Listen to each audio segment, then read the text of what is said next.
So you're having a before and an after there, right? Then ultimately what you have, for example, is that after treating them with guava leaves, you end up with 43 having diarrhea out of 73. Well, in here, you end up with something like 68 out of 73 having diarrhea. So in here, you're able to demonstrate that there is a reduction in the number of cases of diarrhea following the treatment. And ultimately, all you have to do is compare these two to test the hypothesis that the proportions that are going to be here are equal to the proportions in there.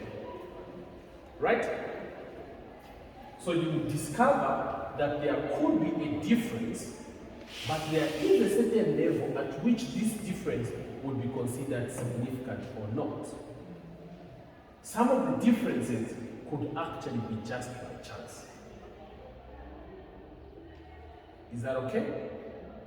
It should exceed a certain point such that you are able to say, well, there is a significant difference. Therefore, we can attribute this difference to the treatment that was introduced. Make sense?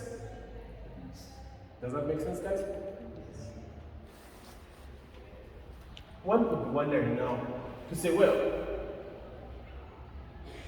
what is that significant point at which one is actually going to say, well, there is significant difference? Well, for me to introduce that, I want to introduce you to two things. There is what is called alpha and what is called beta.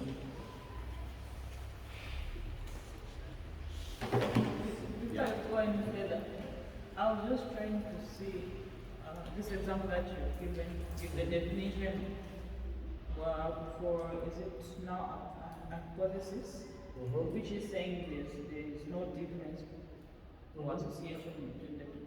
But there I can say there's a difference if that was the case after you do the research. So, okay, so what conclusion do we make in here is your question, right? Yes. Exactly. So, if for example, because what you're going to test is that what your argument is, if you're using the null hypothesis, is that what I'll have in here is going to be equal to this. There should be no difference, right? But now, clearly you can see there's a difference here, right?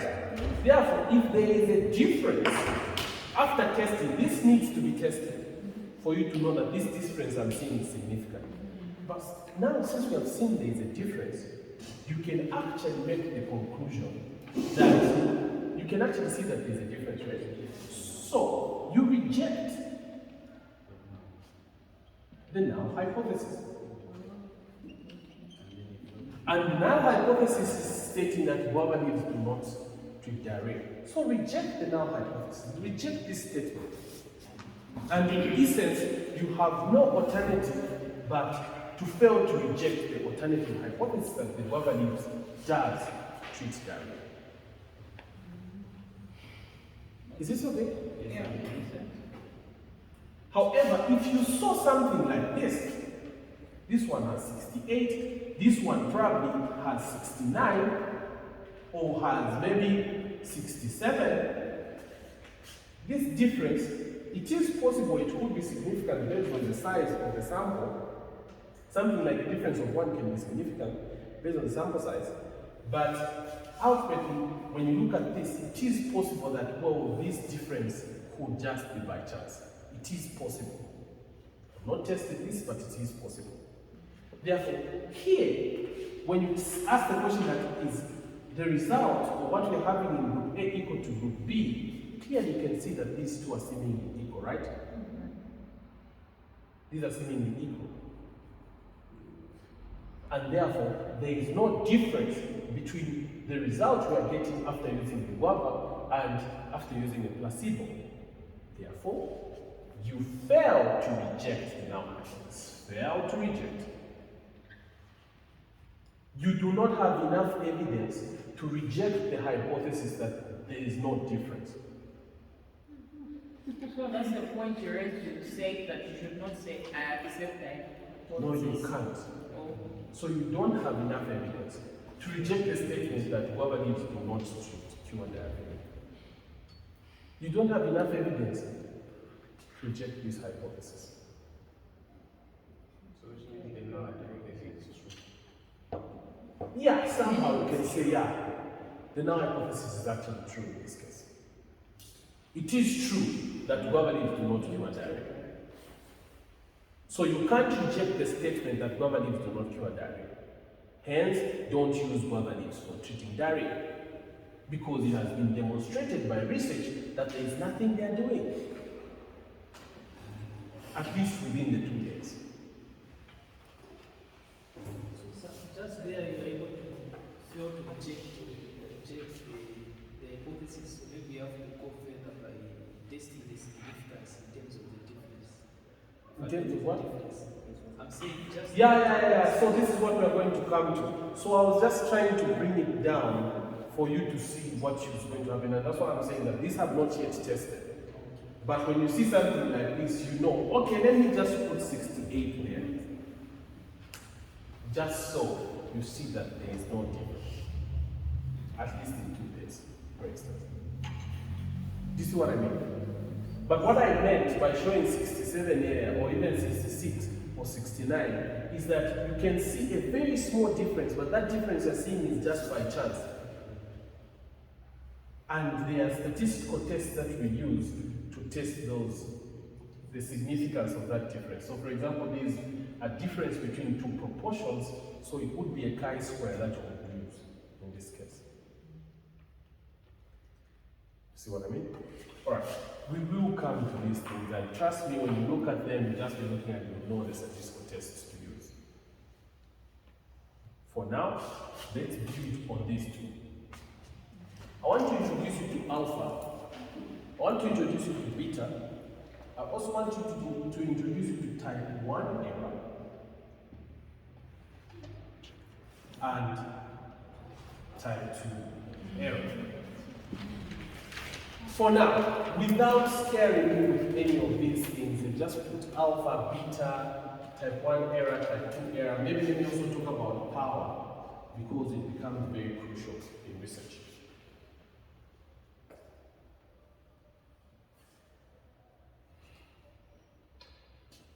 So alpha.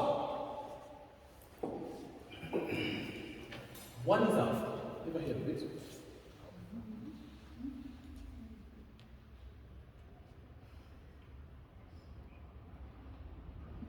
Ever heard of alpha? yes. What's alpha? What is it? I'm the one in Greek now.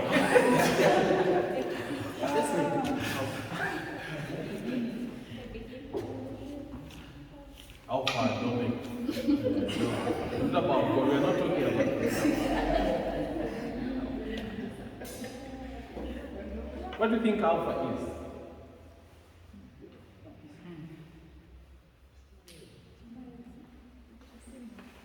Okay. So, what alpha is? This is basically the probability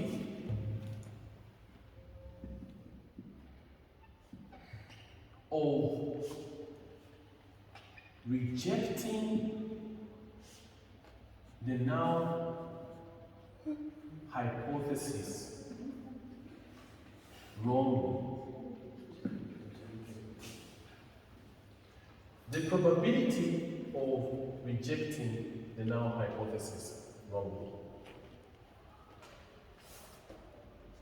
Beta is the probability of failing to reject the null hypothesis wrong. For the first time, if you look at these things, like you will need to look at them a bit like, what is this saying? You know? But when you look at them a bit closely, you get to get the sense behind this. So, alpha is the probability of rejecting the null hypothesis wrongly. So what do I mean by rejecting the null hypothesis wrongly?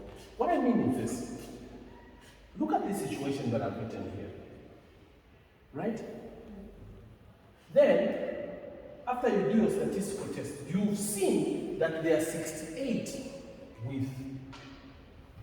cases of diarrhea after using guavas, and 68 cases of diarrhea after using the placebo. Then you make the conclusion that, well, there are 68, we reject the null hypothesis.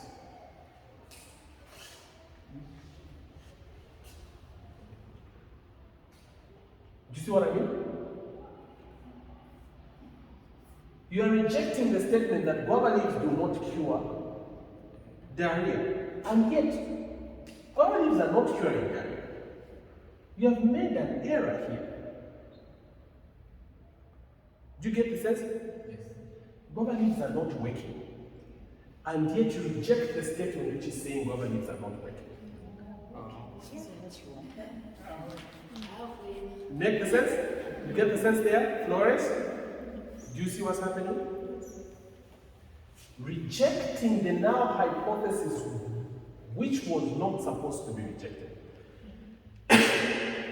This is type 1 error. In fact, it's also called type 1 error. You have made an error, and that error is called type 1 error, just to make things easier for you to realize that there's not too much things to learn here. When you reject the null hypothesis, which you were not supposed to reject, you will have made a type 1 error. Is that okay? So type 1 error is basically the probability of rejecting, is basically rejecting the null hypothesis that you are not supposed to reject. Okay? While alpha is the probability of making that type 1 error. Do you get the sense? Remember, it's saying the probability of rejecting the null hypothesis wrong, or probability of committing a type 1 error. Is that okay, guys?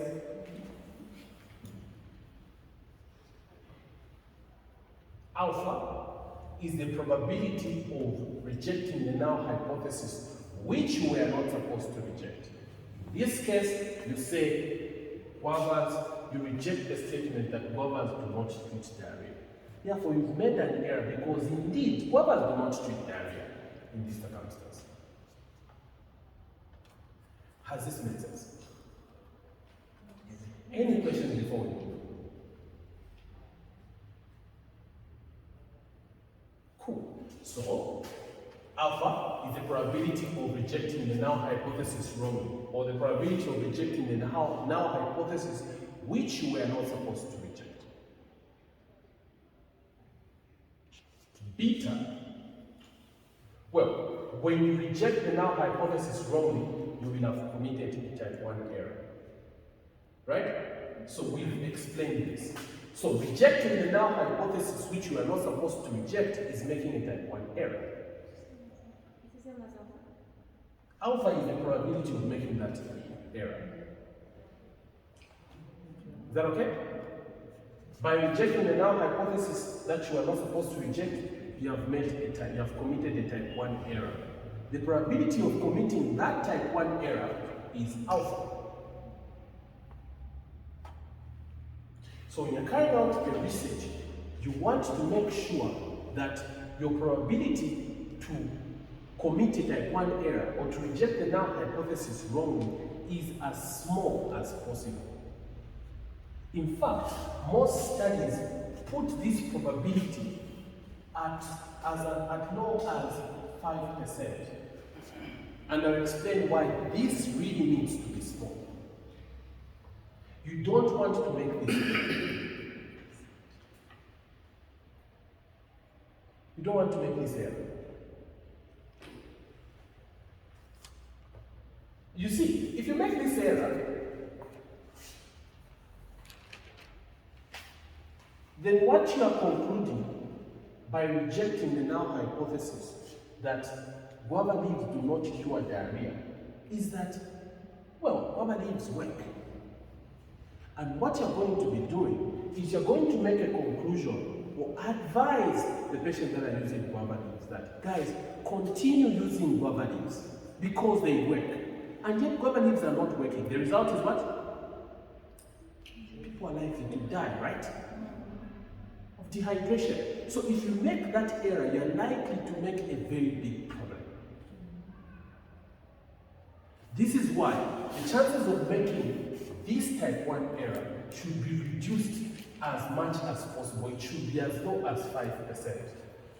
Which also means that if you carry out a study 20 times,